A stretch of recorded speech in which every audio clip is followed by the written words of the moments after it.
ঈদের ছুটিতে কিশোরগঞ্জের হাওড়ে দর্শনার্থীদের উপচে পড়া ভিড়। বিস্তারিত দেখুন কিশোরগঞ্জ প্রতিনিধি মাহফুজুর রহমান ফরহাদের পাঠানো তথ্য ও ভিডিও চিত্রে।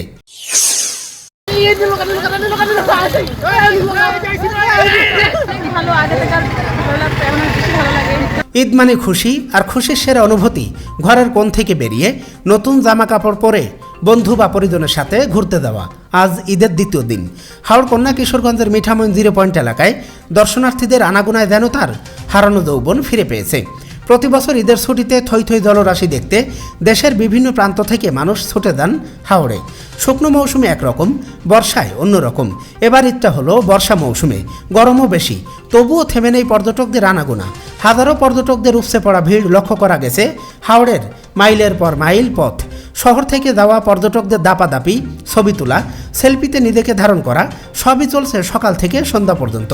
সাবমার্সিবল ও দৃষ্টিনন্দন অলয়দার সড়ক রয়েছে পর্যটকদের আকর্ষণের কেন্দ্রবিন্দুতে। ইটনা ও মিঠামইনের পাশ দিয়ে বয়ে যাওয়া ধনু ও মেঘনা নদীতে ছোট ছোট নৌকায় ভাসছে লোকজন। সরজমিন ঘুরে দেখা গেছে জেলার নিকলি, বালিখলা, ইটনা, মিঠামইন, অষ্টগ্রাম, অলয়দা সড়কের 0 পয়েন্ট ও সেতুগুলোতে ভ্রমণ পিপাসুদের কলরব। তাদের বাঁধভাঙ্গা ঢল আর উচ্ছ্বাসে মাতোয়ারা হাওড় যেন পরিণত হয়েছে পর্যটনের এক স্বর্গপুরীতে। হাওড়ের থই থই পানি, প্রাকৃতিক সৌন্দর্যের টানে এবারের ঈদে হাওড়ে ঢল নেমেছে দর্শনার্থীদের। ঈদের দিন থেকে প্রতিদিনই হাজার হাজার মানুষ হাওড়ে পরিবার পরিজন নিয়ে বেড়াতে আসছেন। কেউ ঘোড়ার পিঠে, কেউ বন্ধুদের নিয়ে বাইকে, আবার কেউ দল বেঁধে পিকআপে চড়ে গানের তালে তালে নেচে বেড়াচ্ছেন। টিকটক ও সোশ্যাল মিডিয়ায় নিজেদের তুলে ধরতে অনেকেই বিভিন্ন সাজে ও অঙ্গভঙ্গিতে ছবি তুলছেন।